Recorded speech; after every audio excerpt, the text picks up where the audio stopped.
Cordelia Winthrop had worked at Callahan Industrial Group for 6 years, and in that time, she had learned the precise dimensions of her own invisibility. She knew, for instance, that if she arrived at 7:40 in the morning, she could ride the elevator alone, without anyone asking her the kind of question that required more than a nod to answer. She knew that the breakroom coffee machine ran out of the dark roast by 9:15, so she brought her own thermos. She knew that in meetings, if she waited exactly for seconds after someone finished speaking, before raising her hand, the moment would already have passed to someone louder, and she would lower her hand again without anyone noticing she had ever raised it. She was 34 years old, wore soft gray cardigans over simple blouses, and kept her desk so tidy that the facilities manager once joked she was the only cubicle he didn't need to dust. People remembered her work. They rarely remembered her name. In the hallway, she had been called Cassandra, Claudia,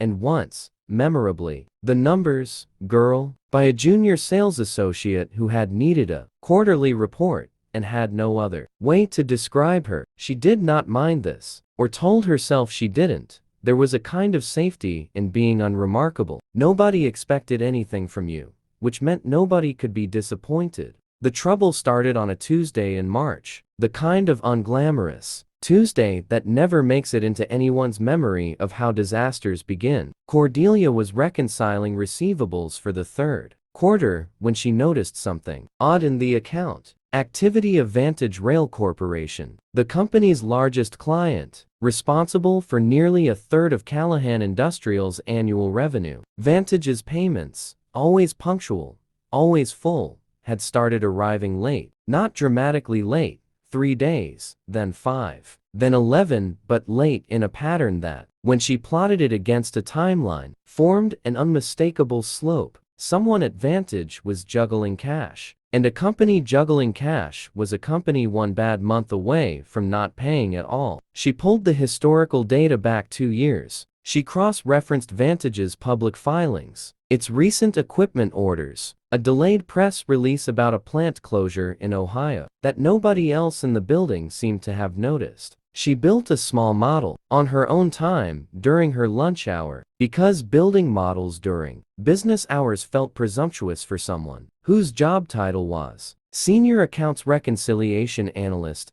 and not Financial Strategist. By Thursday, she had a 6-page memo. It laid out, in careful, unemotional language, the pattern of late payments, the correlating signs of distress at Vantage, and a recommendation: diversify exposure, renegotiate payment terms, and build a contingency line of credit before, not after, anything went wrong. She requested 15 minutes with Garrison Thackeray, the vice president of finance, and got them. Technically, he gave her 4. Vantage has been our client for 11 years, Thackeray said, not quite looking up from his phone. They pay. They've always paid. You're reading tea leaves in a spreadsheet. The lateness is trending, Cordelia said. 11 days last cycle. If it hits 30, it won't hit 30. He finally looked at her, and there was something almost amused in his expression. The particular amusement of a man being told something he didn't ask to know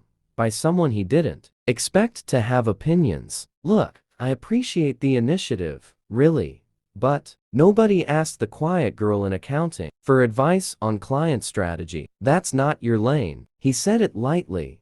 The way people say things they don't think will be repeated. The way people say things they've already forgotten by the time they've finished saying them. Cordelia thanked him for his time, took her memo back, and did not raise the subject again. But she didn't stop watching. That was the part nobody in that room understood about her. That being dismissed did not mean she stopped paying attention. If anything, it sharpened something in her. She kept a private file. She updated her model every week, on her own laptop, on her own time. She watched the payment cycle stretch, 11 days late, then 19, then, in May, a payment that didn't arrive at all. She told no one. She had already learned what happened when she told someone. Instead, she wrote a second memo, longer than the first, with 3 specific contingency plans. A renegotiation of Vantage's contract terms to protect Callahan's cash position. A diversification strategy that would begin shifting production capacity toward two smaller, but more stable clients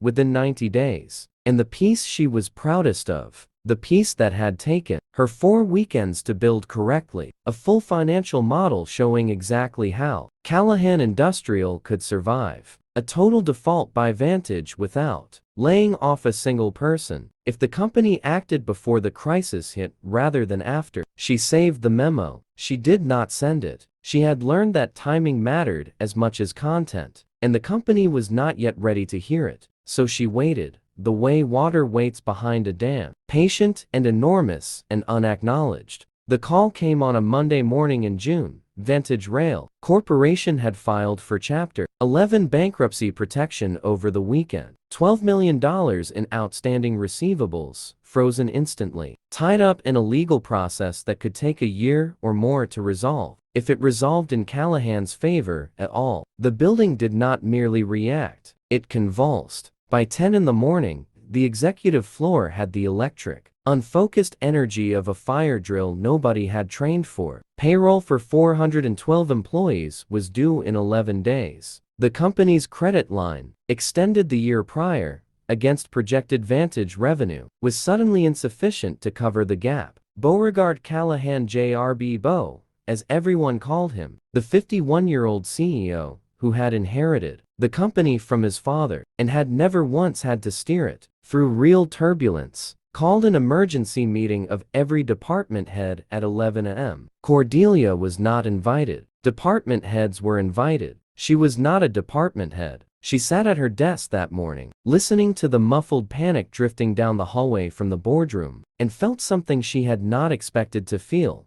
Not vindication, not quite, but a strange, steady, calm. She opened her laptop and reviewed her own model one more time. It was, she knew with the particular certainty of someone who has checked her work 4 times over, correct. By 1 o'clock, the boardroom had produced nothing but noise. Beau Callahan had proposed an emergency loan from the bank, which the CFO gently pointed out would take 3 weeks to process. Weeks, the company did not have. Thackeray had proposed layoffs, an idea that landed in the room like a dropped glass. Someone suggested selling the Millbrook facility. Someone else pointed out that selling the facility would gut the company's manufacturing capacity precisely when it needed to diversify production, not shrink it. It was Priya Nakamura, the director of human resources, who remembered the memo. She had been CC'd months earlier on an email chain when Cordelia had first tried to escalate her concerns, a chain that had gone nowhere, that everyone had ignored. But that Priya, methodical by nature, had filed rather than deleted. There was a memo, Priya said, cutting through the noise, back in March,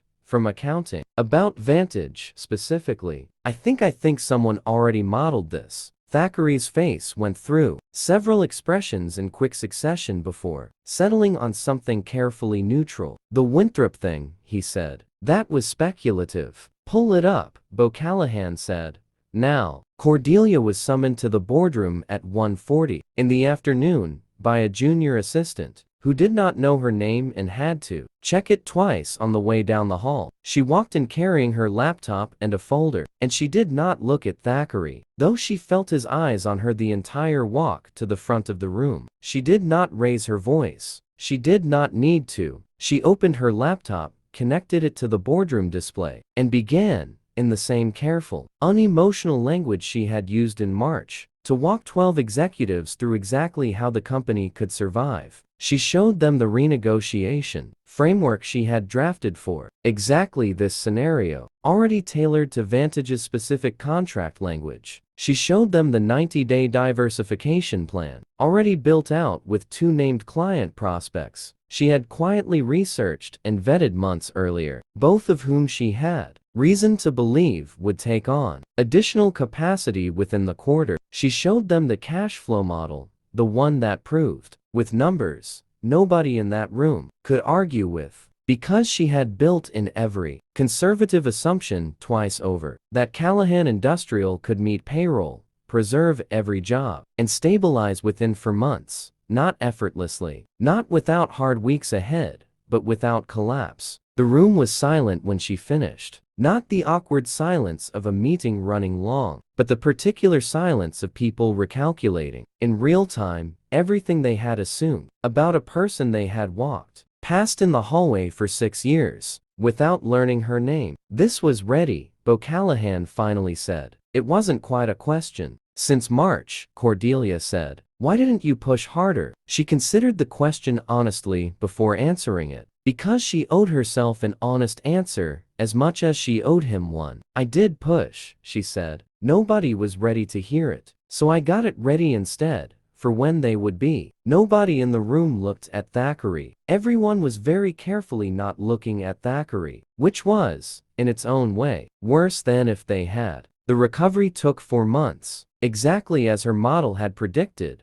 Give or take a week. It was not effortless. There were hard conversations with vendors, a tense renegotiation with the bank, 2 all-nighters that Cordelia spent at her desk with the same quiet thermos of coffee she had always brought from home. But nobody lost their job. Payroll was never missed, not once, not by a single day. And slowly, the building's ambient noise around her began to change. Not loudly, not with fanfare, but in the accumulation of small things. People began stopping by her desk to ask her opinion before decisions were made, not after. Her name began appearing correctly on meeting invitations. Bo Callahan asked her in September to take the newly created role of Director of Financial Strategy, a title that did not exist before her, built specifically around what she had already been doing quietly for years, without a title to hold it. She said yes, but she said it without theater, the same way she had done everything else. Measured, certain, unhurried. At her small office warming gathering, someone asked her, half joking, if she felt vindicated. "Not vindicated," she said, after a moment. "Just finally visible for the right reasons." She thought, sometimes, about the 4 minutes Thackeray had given her in March, about the particular carelessness of being told her lane, as though competence had a lane, as though insight arrived only through the doors people expected it to walk through. She did not carry it as anger anymore. She carried it instead as something closer to evidence. Proof that the quietest person in the room is very often the one who has already done the work everyone else is scrambling to do, and that being overlooked is not the same as being wrong. 6 months later, when a new analyst joined the department, young and nervous, and visibly unsure whether her observations were worth sharing in meetings full of louder voices, Cordelia made a point of pulling up a chair beside her. "Write it down anyway," she told her. "Even if nobody asks. Especially if nobody asks. One day, someone will need exactly what you already built." The younger woman nodded, uncertain, but listening. And Cordelia Winthrop, who had once been mistaken for Cassandra and Claudia and the numbers girl, went back to her desk, opened her laptop, and began quietly building the model for whatever came next.